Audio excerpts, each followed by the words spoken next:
नमस्कार दोस्तों। सही कहा है किसी ने, चिंता और चिता में सिर्फ एक बिंदु का फर्क होता है। इस दुनिया में कुछ लोग बेवजह चिंता करते हैं, बिना किसी कारण ही अपने आप को और मन को परेशान करते रहते हैं। चिंता हमें बीमार करती है। आज की इस कहानी में हम सीखेंगे कि क्यों हमें बेवजह चिंता नहीं करनी चाहिए। एक गांव में एक किसान था जिसे एक बहुत ही बुरी आदत लग चुकी थी, और वह आदत थी बेवजह चिंता करने की। वो हर समय किसी ना किसी चीज की चिंता करता ही रहता।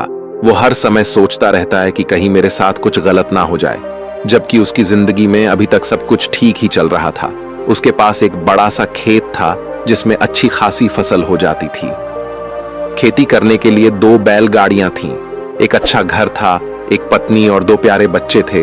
लेकिन फिर भी वो किसी ना किसी अनहोनी के बारे में सोचकर बेवजह चिंता करता रहता। कभी सोचता कि अगर मेरी फसल में कीड़े लग गई तो क्या होगा, अगर आवारा पशुओं ने फसल को बर्बाद कर दिया तो क्या होगा, अगर सूखा पड़ गया या अत्यधिक बारिश हो गई तो मेरी फसल खराब हो जाएगी। ऐसे ही वो भविष्य की अन्य बातों के बारे में सोचकर बेवजह चिंता में डूब रहा था, जैसे कि कहीं खेती के समय मेरे बैल बीमार ना पड़ जाए, मेरे बच्चों का भविष्य कैसा होगा, कहीं बुढ़ापे में मुझे कोई बड़ी बीमारी ना हो जाए, मेरे बच्चे बुढ़ापे में मेरा ख्याल रखेंगे भी या नहीं, वगैरह वगैरह। अपनी इस लगातार बेमतलब चिंता करने की आदत की वजह से वो आसान और परेशानी नहीं लगता था, और अब उसका किसी भी काम में मन भी नहीं लगता था। उसकी पत्नी ने भी इस बात को अनुभव किया कि उसे बिना मतलब चिंता करने की आदत पड़ चुकी है। उसने उसे कई बार समझाने की कोशिश भी की, तुम बेवजह चिंता करना छोड़ दो, लेकिन उसके समझाने का कोई मतलब नहीं रहा। उसे पता चला कि नगर में एक महात्मा आए हैं जिनके पास सारी समस्याओं का हल है। फिर एक दिन वो उसे लेकर एक बौद्ध भिक्षु के आश्रम में पहुंची। बौद्ध भिक्षु बहुत ही बुद्धिमान और ज्ञानी व्यक्ति थे। किसान और उसकी पत्नी अपनी सारी समस्या बौद्ध भिक्षुओं के समक्ष रख दी। किसान ने कहा, महात्मा, मैं हर समय किसी न किसी बात की चिंता करता रहता हूं। मैं ज्यादातर उन बुरी चीजों के बारे में और फिर कभी अपना हाथ अपने सिर पर रखते तो कभी जमीन पर। वो बहुत ही चिंतित और बेचैन चकर चिंतित होता रहता हूं, जो अभी तक मेरे साथ हुई भी नहीं। किसान की समस्या को पूरे ध्यान से सुनने के बाद बौद्ध भिक्षु ने कहा, ठीक है, तुम दोनों कल सुबह आना और फिर मैं तुम्हें तुम्हारी समस्या का समाधान बता दूंगा। अगली सुबह जब किसान और उसकी पत्नी बौद्ध भिक्षु के आश्रम में पहुंचते हैं तो देखते हैं कि बौद्ध भिक्षु बहुत ही चिंतित अवस्था में जमीन पर पालथी मारकर बैठे हुए हैं, और उनके सामने एक दूध से भरा गिलास रखा हुआ है। बौद्ध भिक्षु बार बार उस दूध के गिलास की तरफ देख रहे हैं, और फिर कभी अपना हाथ अपने सिर पर रखते तो कभी जमीन पर वो बहुत ही चिंतित और बेचैन दिखाई पड़ते थे। ये देखकर किसान ने पूछा, महात्मा, आप इतने परेशान क्यों लग रहे हैं? आपके समक्ष दूध रखा है, आप इसे पी क्यों नहीं लेते?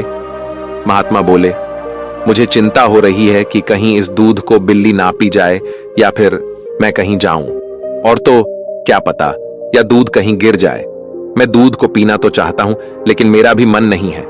मैं तो यही सोच रहा हूं कि अगर ये दूध खराब हो गया या कोई गंदी चीज इस पे पहुंच गया तो फिर क्या होगा? इतना सुनकर किसान जोर जोर से हंसने लगा। किसान ने हंसते हुए कहा, महात्मा, इसमें इतनी चिंता करने वाली कौन सी बात है? ये दूध ही तो है। अगर इसे बिल्ली ने गिरा दिया, ये खराब हो गया, या फिर किसी ने इसे पी लिया तो क्या हो गया? ये आपको दोबारा मिल जाएगा, और वैसे भी आपका चिंता करना व्यर्थ है, क्योंकि ना तो अभी इसे बिल्ली ने गिराया है, ना ही खराब हुआ है, और ना ही अभी इसे किसी ने पिया है, और हो सकता है कि भविष्य में ऐसा हो भी न। किसान के मुंह से ये बातें सुनकर बौद्ध भिक्षु मुस्कुराए और बोले, मैं भी तो तुम्हें ही यही समझाने का प्रयास कर रहा हूं कि भविष्य की उन घटनाओं की चिंता करना व्यर्थ है जो अभी हमारे साथ हुई ही नहीं, और बहुत बड़ी संभावना है कि वो कभी होगी भी नहीं, और अगर हो भी गई तो जिस चीज को तुम्हें एक बार हासिल कर सकते हो उसे तुम दोबारा भी हासिल कर सकते हो, और अगर नहीं कर पाए तो कोई बात नहीं, क्योंकि समस्याओं के आने के साथ ही उन समस्याओं का सामना करने की हिम्मत भी अपने आप ही आ जाती है। ये बातें सुनने के बाद किसान को लगा जैसे किसी ने उसके गाल पर एक थप्पड़ मारकर उसे नींद से जगा दिया हो। उसे महसूस हुआ कि वो भी तो यही गलती कर रहा है। वो भी तो भविष्य की उन घटनाओं के बारे में सोचकर चिंतित हो रहा है जो अभी तक घटी ही नहीं और शायद कभी घटेगी नहीं। वो और फिर बौद्ध भिक्षु के चरणों में गिर पड़ा और कहने लगा, इतनी आसान में मुझे मेरी गलती का एहसास करवाने के लिए आपका बहुत बहुत धन्यवाद, और मैं आज से पूरा प्रयास करूंगा, मैं बेवजह चिंता करना बंद कर दूंगा। जापान में एक लोकप्रिय कहावत है, अगर तुम चल रहे हो तो सिर्फ चलो, अगर तुम खा रहे हो तो सिर्फ खाओ, लेकिन एक समय में सिर्फ एक ही काम करो, चिंता ना करो।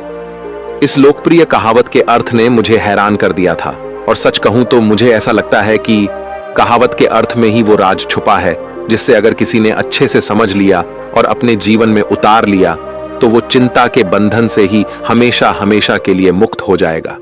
इस कहावत के अर्थ के बारे में हम आगे बात करेंगे, लेकिन उससे पहले देखते हैं कि हमारे दिमाग में इस तरह के विचार से ज्यादा चल रहे होते हैं। पहला, क्या मैंने ये काम सही से किया? दूसरा, क्या मैं इसे और बेहतर कर सकता था? तीसरा, इसका परिणाम क्या होगा? और चौथा, लोग मेरे और मेरे काम के बारे में क्या सोच रहे होंगे? ये ऐसे कुछ विचार है जो हमारे दिमाग की सिस्टम में ज्यादातर समय चलते रहते हैं, लेकिन हमें पता नहीं चलता क्योंकि हमने इन विचारों के साथ जीना सीख लिया है। और हमारा दिमाग काम भी ऐसे ही करता है कि अगर हमने इसे किसी काम को कई बार करवा लिया तो फिर ये उसे अपनी आदत बना लेता है और फिर हमारे चाहे बिना भी उस काम को करने का प्रयास करता है। शुरुआत में तो हम किसी भी काम को अपनी इच्छा से पूरे होशो हवास में करते हैं, लेकिन बाद में वो हमारी आदत बन जाता है और फिर हम बस बेहोशी की हालत में बिना सोचे समझे उस काम को करते चले जाते हैं। जब एक बच्चा छोटा होता है तब उसे पता नहीं होता कि चिंता क्या है, लेकिन जैसे ही वो बड़ा होता है माँ बाप कहना शुरू कर देते हैं, बेटे आपको होमवर्क करना है, आपको उसकी चिंता नहीं हो रही, आपके एग्जाम आने वाले हैं, आपको उसकी चिंता करनी चाहिए। और ऐसे ही ना जाने कितनी सारी चीजों के लिए बच्चों के आसपास के लोग उसे चिंता करने के लिए कहते हैं और वो छोटा बच्चा इस बात को मान लेता है।